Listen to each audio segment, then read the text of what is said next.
Kita ke krisis minyak goreng dunia. Sahabat, di belahan bumi manapun Anda berada saat ini, bersiaplah Anda memasuki masa ekonomi yang berat. Gejala inflasi meninggi, turunnya daya beli sudah menjadi gejala dunia. Namun, kita membicarakan hal yang lebih rinci sedikit tentang cooking oil atau minyak goreng dari kacamata dunia. Kita mulai dari Indonesia. Indonesia sebagai negara penghasil minyak sawit terbesar di dunia, memblok ekspor minyak sawit karena efek dari pengusaha minyak sawit main dengan birokrasi, mengekspor melebihi domestic market needs, melebihi kebutuhan pasar di dalam negeri secara domestik karena didorong oleh rasa ingin cepat kaya dan pejabatnya pun ikut bermain kong kali kong dengan para oligark. Maka terjadi kelangkaan minyak goreng di Indonesia. Rakyat teriak. Dan tindakan berikutnya untuk menyelamatkan muka pejabat, sekarang mereka melakukan pemblokadean pengiriman minyak sawit ke seluruh dunia. No export. Ini membuat dunia panik. Kita semua tahu, dua negara penghasil minyak bunga matahari sekarang lagi berperang. Ada juga minyak goreng lainnya, misalnya minyak sayur berbahan kedelai atau soybean oil. Namun saat ini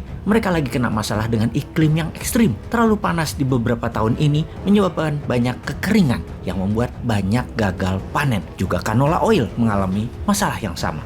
Pertanyaannya, bagaimana Anda mendapatkan cooking oil dengan semua masalah itu di dunia? Memang tidak semua masakan memerlukan cooking oil, tetapi tetap saja diperlukan. Bahkan Anda memakan salad sekalipun terenak disiram sedikit olive oil atau minyak zaitun pada salad dressingnya atau mayonesnya. Minyak goreng ada sedikit di mana-mana pada setiap masakan utama, pada saat memanggang, menumis, bahkan pada tepung untuk pizza pakai cooking oil. Dan saat ini supply cooking oil mulai terbatas. Apa rencana kedua Anda? Apa kita harus menimbun minyak goreng di rumah? Sejauh ini, cooking oil di seluruh dunia sudah meningkat 23% harganya. Di Indonesia, bahkan lebih tinggi lagi. Kita rincikan akar masalahnya. Ukraina mengekspor 5,4 juta ton minyak bunga matahari per tahunnya dan memenuhi hampir 50% kebutuhan sunflower oil dunia. Karena sedang berperang, tidak ada lagi suplai dari Ukraina terhadap minyak bunga matahari tersebut. Rusia juga penyedia sunflower oil sekitar 20% kebutuhan dunia dan Rusia sedang kena sanksi ekonomi saat ini. Kita ke Kanada sekarang. Sebagai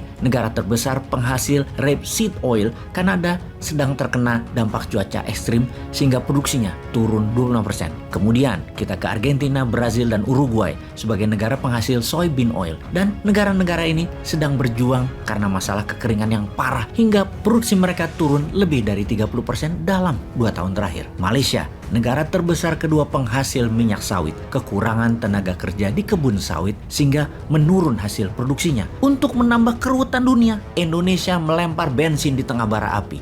Indonesia sebagai negara terbesar penghasil minyak sawit melarang untuk mengekspor minyak sawit. Indonesia merupakan penghasil sepertiga ekspor minyak goreng atau 30 ton per tahunnya. Pengimpor terbesar sawit Indonesia adalah India dan Tiongkok. India bahkan menggantungkan 50% lebih kebutuhan minyak gorengnya dari Indonesia, di mana India merupakan negara terbesar di dunia pengguna minyak goreng. 1 tahun 13 juta ton kebutuhannya. 60%-nya adalah minyak sawit, 20%-nya adalah soybean oil, dan 12% sisanya adalah sunflower oil. Juga sisanya macam-macam minyak lagi seperti minyak zaitun misalnya. Kalau diperhitungkan per orangnya, India membutuhkan 19 kg minyak goreng cooking oil per tahunnya. Kebutuhan tersebut Indonesia memenuhi lebih dari 50%, kemudian Malaysia 30%. Diperkirakan India efek kekurangan cooking oil dan terbatasnya persediaan akan membuat harga naik cooking oil tersebut mendekati 30% dan akan membawa 1% inflasi di India. Bayangkan Indonesia bisa membuat India inflasi. Ini membuktikan Indonesia negara global player sejak awalnya. Memang takdirnya Indonesia itu adalah jadi negara besar. Secara keseluruhan dunia, sekarang harga minyak sawit sudah meningkat 55% di pasar Amerika. Harga soybean meningkat 27%. Rapeseed oil naik 50% di Eropa juga Amerika, dan semua ini kedepannya akan semakin buruk. Jadi sebagai konsumen,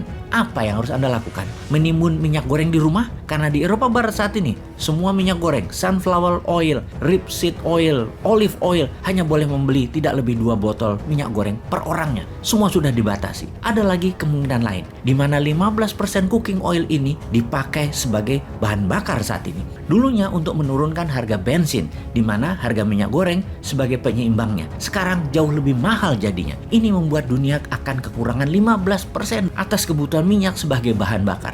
Lihat betapa mengerikan semua ini efek rantainya. Secara teknis, tidak ada cara meningkatkan produksi. Dan secara singkat, inilah geopolitik yang memukul rumah tangga dunia. Semoga paham.